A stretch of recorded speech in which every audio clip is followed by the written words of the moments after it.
Hello বন্ধুরা, কেমন আছেন সবাই? বন্ধুরা, ফিরে আসলাম আরও একটি নতুন ভিডিও নিয়ে। তো আজকের এই ভিডিওটি কিন্তু অন্য যে কোনো ভিডিওর চাইতে একটু আলাদা। কেন আলাদা সেই বিষয়টি আপনারা এই ভিডিওটি শেষ পর্যন্ত দেখলেই বুঝতে পারবেন। তো বন্ধুরা, আজকের এই ভিডিওতে এমন একটি টেকনিক আমি আপনাদেরকে শেখাবো। আমরা যারা স্মার্টফোন ব্যবহার করি তারা যদি এই ভিডিওটি সম্পূর্ণ দেখেন তাহলে আপনি নিজেও অবাক হয়ে যাবেন। তাই ভিডিওর শুরুতেই সবার প্রতি একটি অনুরোধ থাকবে, ভিডিওটি একদম না টেনে শেষ পর্যন্ত দেখতে থাকুন। আমি রফিকুল ইসলাম রবিন আছি আপনাদের সাথে, এবং আপনারা টিউন করে আছেন রবিন টেক স্টুডিও। বন্ধুরা, আপনারা জানেন আমরা যারা স্মার্টফোন ইউজ করি তাদের মধ্যে প্রত্যেকেরই ফোনের মধ্যে এমন কিছু ফাইল, ফটো, ভিডিও থাকে যেগুলো আসলে একান্তই প্রাইভেট। যে ফটো, ফাইল, ভিডিওগুলো আমরা আসলে কাউকে দেখাতে পারবো না, কিন্তু ডিলিটও করতে পারবো না। আমাদের ফোনের ভেতরেই রাখতে হবে এবং সেগুলো অবশ্যই হাইড করে রাখতে হবে। এখন স্বাভাবিকভাবে আপনার মনে একটা প্রশ্ন আসতে পারে, এটা তো কঠিন কোনো কাজ না, কারণ আপনি যে কোনো একটা অ্যাপস লক অথবা যে কোনো একটা ফাইল লকার যদি আপনার ফোনে ডাউনলোড করেন তাহলেই তো সমাধান হয়ে গেল। কিন্তু না, আপনি কি জানেন যে আপনার ফোনে যদি একটি লকার অথবা ফাইল লক অথবা অ্যাপ লক ব্যবহার করেন, অনেক সময় এই অ্যাপ লক আপনার কাছ থেকে আপনার ফোনের তথ্য অথবা আপনার ইমেইলের পাসওয়ার্ড অথবা অন্য যে কোনো গোপন তথ্য আপনার কাছ থেকে তারা নিয়ে নিতে পারে। এটা হচ্ছে প্রথম সমস্যা। আর দ্বিতীয় সমস্যা হচ্ছে, আপনার এই লকার বা অ্যাপসটি যদি কখনো লক হয়ে যায়, ডিসেবল হয়ে যায় অথবা আপনি পাসওয়ার্ড ভুলে যান, তাহলে কি করবেন? তাহলে কিন্তু আপনার এই ফাইল সহ আপনার এই লকারের মধ্যে যা কিছু রাখছেন সমস্ত কিছু সহই কিন্তু আপনার চিরতরে হারিয়ে যাবে, যা কখনো রিকভার করতে পারবে না। সুতরাং এই সব সমস্যার সমাধান নিয়ে আমি আপনাদেরকে আজকে এই ভিডিওর মাধ্যমে এমন একটি টেকনিক শেখাবো যে টেকনিকটি আপনার স্মার্টফোনের ভিতরে লুকিয়ে আছে কিন্তু আপনি জানেন না। তো আমি আপনাদেরকে শেখাবো কিভাবে আপনি আপনার স্মার্টফোনে কোনো প্রকার অ্যাপস ব্যবহার না করেই সরাসরি স্মার্টফোনের ফিচার ব্যবহার করেই আপনার যে কোনো ফাইল, ফটো, ভিডিও খুব সহজে লুকিয়ে রাখতে পারবেন আপনার ফোনে, এবং সেই ফাইল, ফটো, ভিডিও কেউ দেখতে পারবেন, আপনার ফোনেও খুঁজে পাবেন না। এর পেছনে কোনো ধরনের কোনো অ্যাপ লকও ব্যবহার করার প্রয়োজন নেই। সহজ কথায় আপনার সেই ফাইলটি এমনভাবে ওইখানে হাইড হয়ে যাবে যে আপনি কখনোই সেটাকে খুঁজেই পাবেন না, কিন্তু আপনি চাইলে আবার সেটাকে নিজে দেখতে পারবেন। কোনো পাসওয়ার্ড কিচ্ছু লাগবে না। সো ভিডিওটি শুরু করতে চাচ্ছি। বন্ধুরা, চলে যাচ্ছি মোবাইলে, সাথে থাকুন। তো বন্ধুরা, চলে আসলাম মোবাইল স্ক্রিনে আসার পর আমি আপনাদেরকে আরও একবার রিকোয়েস্ট করব, ভিডিওটি একদম শেষ পর্যন্ত দেখেন। আজকের এই টেকনিকটি কিন্তু অনেক অথেন্টিক এবং ইউনিক একটি টেক, যা অন্য কেউ হয়তো জানেন না, আপনারা হয়তো এখন পর্যন্ত জানেন না। সো আমি ফাইলে চলে যাচ্ছি। তো বন্ধুরা, ফাইলে ক্লিক করার পর স্বাভাবিকভাবে এরকম আপনার ইন্টারফেস আপনার সামনে চলে আসবে। এখান থেকে দুইটা স্টোরেজ কিন্তু আপনার থাকে, একটা হচ্ছে ইন্টারনাল স্টোরেজ আর একটা হচ্ছে এসডি কার্ড। আপনারা নিচে দেখতে পাচ্ছেন এখানে ইন্টারনাল স্টোরেজ আছে, এসডি কার্ড আছে। আপনাকে কাজটা করতে হবে এসডি কার্ড থেকে, কারণ আপনি যে ফাইলগুলোকে হাইড করতেছেন সেই ফাইলগুলো কিন্তু আপনার এসডি কার্ডে সেভ করে নিতে হবে কোনো একটা নির্দিষ্ট ফাইল আকারে। তারপর এসডি কার্ড থেকে এই ফাইলটাকে হাইড করে দিবেন। তো আমি এসডি কার্ডে একটা ক্লিক করে দিলাম। তো ক্লিক করে দেওয়ার পর বন্ধুরা, আপনার এসডি কার্ডে যতগুলো ফাইল আছে সবগুলো ফাইল কিন্তু এখানে এইভাবে শো করতে থাকবে। এখান থেকে ঠিক যে ফাইলটাকে আপনি হাইড করে ফেলতে চান সেই ফাইলটার উপর একটা ক্লিক করে দিবেন। তো ধরেন আমি শেয়ার ইট নামে এই ফাইলটাকে হাইড করে ফেলতে চাই।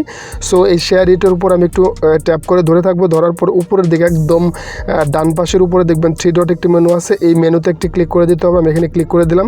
দেওয়ার পর বন্ধুরা এরকম একটি ইন্টারফেস আসবে। এখান থেকে আপনি সিম্পলি ক্লিক করে দেবেন রিনাম অপশনে। তো আমি রিনামে একটা ক্লিক করে দিলাম। দেওয়ার পর আপনার এই রিনামে ক্লিক করার পর এই লেখাটা কিন্তু আপনার ফাইলের নামটা কিন্তু এডিট হয়ে গেছে। তো এখান থেকে আপনি যে কাজটি করবেন, সিম্পলি এই লেখার একদম বাম পাশে শুরুতে প্রথমে যে অক্ষরটি আছে এই অক্ষরটির সাথে একটা ডট বসিয়ে দিবেন। তো দেখতে পাচ্ছেন আমি ডট বসিয়ে দিলাম। ডট বসিয়ে দেওয়ার পর আপনি সিম্পলি এটাকে সেভ করে দিবেন ওকেতে ক্লিক করে। তো বন্ধুরা, আমি ওকেতে ক্লিক করে সেভ করে দিছি। তো এখন আপনারা যদি একটু খেয়াল করেন, এইখানে আমরা মেমোরি কার্ডের মধ্যে শেয়ার ইট নামে কোনো ফাইল নাই, হাইড হয়ে গেছে।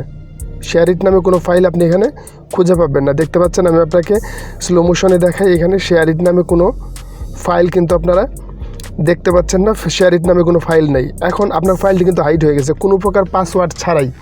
এই ফাইলটি আপনি আনহাইড না করা পর্যন্ত কেউ আপনার ফোন থেকে খুঁজে পাবে না, 100% গ্যারান্টি।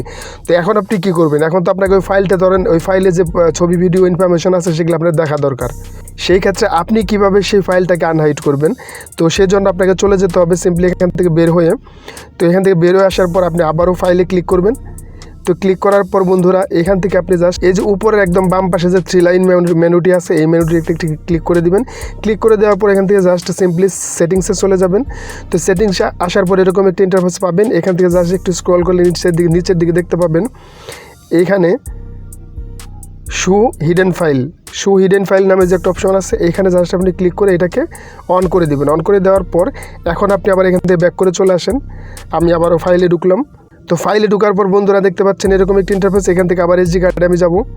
তো এসডি কার্ডে আসার পর বন্ধুরা একদম উপরে দিকে আপনি কিন্তু দেখতে পাচ্ছেন যে শেয়ার ইট নামে সেই ফাইলটা শো করতেছে। এখন আপনি এই ফাইলটার ভেতরে যে তথ্য ইনফরমেশন ছবি ভিডিও আছে সবগুলো দেখতে পারবেন। আবার এটাকে আবার আপনি পুনরায় হাইড করতে পারবেন। আপনি ফাইল ম্যানেজারে গিয়ে শো হাইডেন ফাইলের মধ্যে অফ করে দিলে এই ফাইলটা আবারও হাইড হয়ে যাবে। এখন আপনি যদি এই ফাইলটাকে আনহাইড করতে চান, তার মানে এটা যদি লক ছাড়াইতে চান, সেই ক্ষেত্রে কী করবেন? তো এখানে আপনি ক্লিক করলে কিন্তু এই ফাইলের ভিতরে যত তথ্য আছে সব কিন্তু আপনি দেখতে পাবেন, ঠিক আছে? তো এটাকে আপনি যদি আনহাইড করতে চান সেই ক্ষেত্রে কী করবেন? সেই ক্ষেত্রে আপনাকে এই এসডি কার্ডের মধ্যে চলে যেতে হবে। চলে যাওয়ার পর এই শেয়ার ইট ফাইলটাকে আবার ট্যাপ করে ধরতে হবে। উপরে এই ডান পাশে 3 ডট মেনুতে ক্লিক করতে হবে। ক্লিক করার পর রিনামে চলে যেতে হবে। রিনামে আসার পর জাস্ট আপনি এইখান থেকে এই প্রথমে যে ডটটা বসিয়েছিলেন একদম শুরুতে বাম পাশে এই ডটটাকে মুছে দিবেন। মুছে দিয়ে সেভ করে দিবেন। তো আমি সেভ করে দিলাম। সেভ করে দেওয়ার পর বন্ধুরা দেখতে পাচ্ছেন আমার সেই শেয়ার ইট ফাইলটা কিন্তু প্রথমে যে জায়গার মধ্যে ছিল, যে পজিশনে ছিল আমার মেমোরি কার্ডে, ঠিক সেইখানে আবার চলে গেছে। তো বন্ধুরা এই ছিল আজকের এই ভিডিওর টিপস। তো এই ভিডিওটি যদি আপনাদের ভালো লাগে এবং ভিডিওটি যদি আপনাদের একটু উপকারে আসে তাহলে অবশ্যই আমার এই ভিডিওটিতে একটি লাইক দিবেন, কমেন্টসের মাধ্যমে আপনার মতামত জানাবেন এবং আমার চ্যানেলটিকে একটু সাবস্ক্রাইব করে দিবেন। কারণ আমি আপনাদের জন্য অনেক কষ্ট করে নতুন কিছু ইউনিক টেক এবং টিপস নিয়ে ভিডিও তৈরি করি যেগুলো আপনাদের উপকারে। আমি আপনাদের পাশে আছি, রফিকুল ইসলাম রবিন। আপনারা টিউন করে আছেন রবিন টেক স্টুডিও। ভালো থাকবেন সবাই। কথা হবে অন্য কোনো ভিডিওতে অন্য কোনো দিন। সে পর্যন্ত সবাই ভালো থাকুন। আল্লাহ হাফেজ।